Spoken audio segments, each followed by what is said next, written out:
the very, very last thing he said to me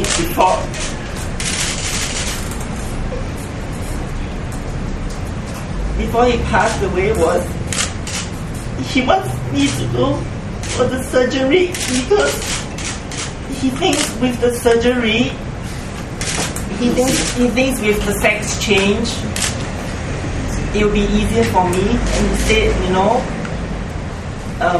go for the surgery, but you will still be my son. And then he passed away.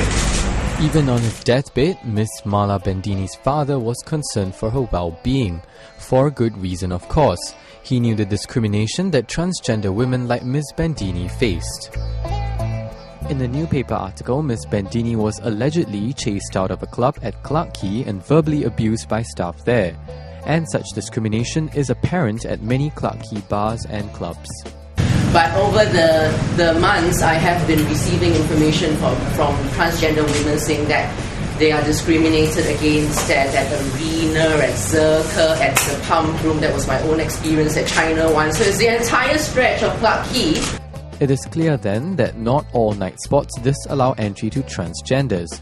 Mr. Andrew Ng, Chief Operating Officer of St. James Holdings, tells RAZORTV, if a person goes to a club with friends to have fun and a few drinks, regardless of what he or she wears, it is okay. But if a person comes in with unruly behavior, that is where we will step in. The newspaper has also reported that checks with other night spots showed they did not treat transgender patrons differently. These clubs include Butter Factory and Zouk. Nonetheless, Miss Mala's story was the tipping point for the creation of Sisters in Solidarity, aimed at ending discrimination against transgender women. Well, over the years, I've been receiving like a series of, complaints by transgender women that they've been discriminated in Singapore, whether at entertainment venues or workplaces. But so far, none of them have really been willing to come forward to tell their story, so it was really hard to do anything.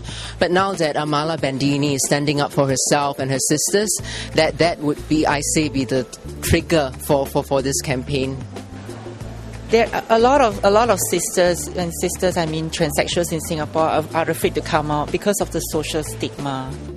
As the transgender women would also say, the social stigma isn't just on themselves. Words can hurt. Being thrown out of a job because you're transgender can hurt. It doesn't just hurt me, it hurts my friends, my family. If I'm out with my family or out with my friends and someone decides to say, some remarks about me that I'm one of the transvestite, as a friend, as a family member, they're unable to do anything, and it hurts to not be able to protect your loved ones.